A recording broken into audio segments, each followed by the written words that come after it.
હવામાનમાં અત્યારે એક મોટો પલટો આવી ગયો છે, જેની અંદર ગરમી, ઉકળાટ અને તાપમાનમાં ઘણા બધા ફેરબદલ જોવા મળી રહ્યા છે.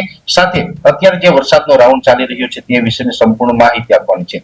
સૌપ્રથમ તો આપને એ જણાવી દઉં કે આમ તો 3 તારીખથી જે રાજ્યની અંદર અલગ અલગ વિસ્તારોમાં વરસાદો ચાલુ થયા છે. આજે થઈ ગઈ છે 4 તારીખ, એટલે આમ જોવા જઈએ તો છેલ્લા 2 દિવસથી, ગઈકાલ ને આજે, એમ 2 દિવસથી રાજ્યના અનેક વિસ્તારોની અંદર ખૂબ સારા વરસાદો છે એ નોંધાયા છે. એમાં એક રાજસ્થાનના દક્ષિણ પૂર્વ ભાગવાળી સિસ્ટમ છે એ આપણા ઉત્તર ગુજરાત ઉપર આવી, જેને કારણે ઉત્તર ગુજરાતમાં વરસાદો પડ્યા.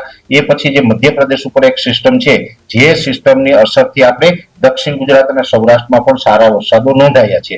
હવે આવનારા સમયમાં હજુ આપણે જે પ્રમાણે આગાહી છે 10-11 તારીખ સુધી આ વરસાદો ચાલુ રહેવાના છે, જેમાં મધ્યપ્રદેશ ઉપર જે સિસ્ટમ છે એ લગભગ આવતીકાલે 5 તારીખે મોડી રાતે અથવા 6 તારીખે વહેલી સવારે ગુજરાત સુધી પહોંચી જાય તેવી શક્યતાઓ છે ને ગુજરાતના મધ્ય ભાગ ઉપર, એટલે કે મધ્ય ગુજરાત ઉપર થઈને પશ્ચિમ દિશા તરફ પસાર થવાની છે. એટલે આ પ્રકારની જે આપણી આગાહી છે એ મુજબ રાજ્યની અંદર વરસાદો પડવાના છે. ખાસ કરીને આજે 4 તારીખે જે વરસાદો પડ્યા, ગઈકાલે 3 તારીખે વરસાદ પડ્યા, એમ છેલ્લા 2 દિવસમાં વરસાદો પડ્યા, એના કરતા હવે તીવ્રતા પણ આગળના દિવસમાં વધવા જઈ રહી છે. એટલે 1 થી 2 દિવસમાં વરસાદની તીવ્રતા અને વરસાદના વિસ્તારોમાં હજુ પણ વધારો થશે અને હમણાં આપણે વરસાદો છે એ કન્ટિન્યુ ચાલુ રહેશે. એટલે આ વરસાદની આગાહી તો આપણે ઘણા સમયથી આપી રહ્યા હતા, પણ હવે આજે લેટેસ્ટ બીજા સમાચાર એ છે કે પહેલા તો આપણે ઘણા દિવસથી જે આપણું વાતાવરણ છે એમાં વાદળછાયું વાતાવરણ છે, કોઈ જગ્યાએ અત્યારે સૂર્યપ્રકાશ જોવા મળતો નથી. એટલે કે લગભગ રાજ્યના 70 થી 72% વિસ્તાર એવા છે કે જ્યાં સૂર્યપ્રકાશ આપણે ઘણા દિવસથી જોવા મળ્યો નથી, જેને કારણે ખેતી પાકો ઉપર પણ અસર છે અને આપણો OLR છે એ ડાઉન થયો છે. OLR એટલે કે આઉટગોઈંગ લોંગ વેવ રેડિયેશન.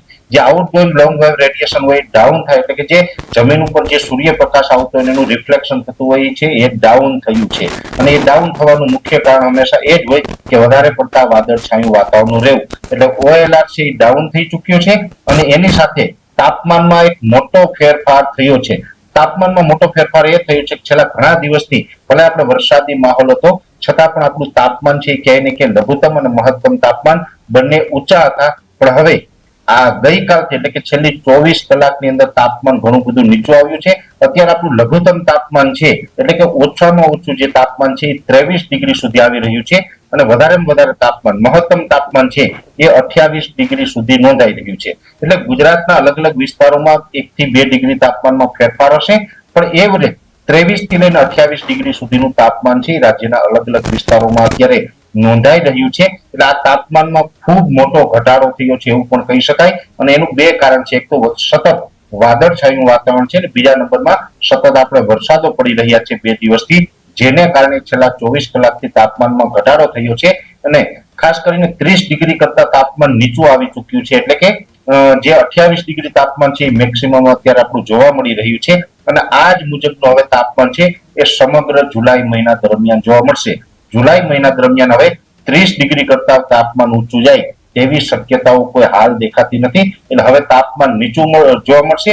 સતત આપણે ઉનાળામાં જે ઊંચા તાપમાનનો સામનો કરતા હતા એમાં હવે આપણે રાહત મળી ગઈ છે અને હવે આપણે આ તાપમાનમાં કોઈ મોટો વધારો હમણાં થાય તેવી શક્યતાઓ હાલ દેખાતી નથી. બીજી વાત છે કે અમે આમ તો મે મહિના દરમિયાનથી કહેતા આવ્યા છે કે જે ગરમી, ઉકળાટ અને જે બફારો હોય છે આ બફારો છે એ સતત મે મહિનામાં પણ જોવા મળ્યો અને જૂન મહિનામાં પણ સતત આપણે બફારો જોવા મળ્યો. ત્યારે પણ આપણે જણાવતા હતા કે જૂન મહિના દરમિયાન કદાચ વરસાદ થશે તો પણ જે ગરમી ઉકળાટ છે આપણે યથાવત રહેશે. એ જ મુજબના ગરમી ઉકળાટ છે એ અત્યાર સુધી ચાલુ રહ્યા. પણ હવે છેલ્લા 2 દિવસથી એટલે કે છેલ્લા 48 કલાકથી ગરમી ઉકળાટમાં પણ મોટો ઘટાડો થયો છે. આ એક ચોક્કસથી છે કે અમુક શહેરી વિસ્તારો હોય, ગીચતા વાળા વિસ્તાર હશે, એમાં કદાચ હજુ થોડું ઘણું ગરમીનું પ્રમાણ છે એ જોવા મળતું હશે.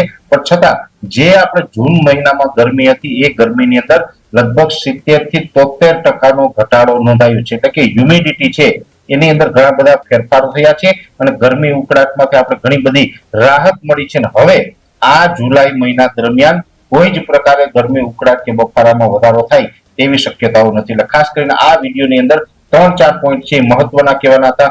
જે પ્રમાણે આપણે ઘણા દિવસથી વરસાદની આગાહી છે ચાલુ રહેવાની છે, OLR ડાઉન થયો છે, એ સાથે તાપમાન પણ ઘણું બધું હવે આપણે ઘટી ચૂક્યું છે અને સાથે સાથે ગરમી ઉકળાટ અને બફારામાં પણ હવે છેલ્લા 48 કલાકથી એટલે કે 2 દિવસથી આપણે મોટી રાહત મળી છે અને હવે આ જ પ્રકારનું વાતાવરણ છે એ સમગ્ર જુલાઈ મહિના દરમિયાન જોવા મળે એટલે હવે આપણે ગરમી ઉકળાટ અને બફારામાંથી આ જુલાઈ મહિનાના પ્રથમ અઠવાડિયામાં રાહત મળી ગઈ એવું ચોક્કસથી કહી શકાય.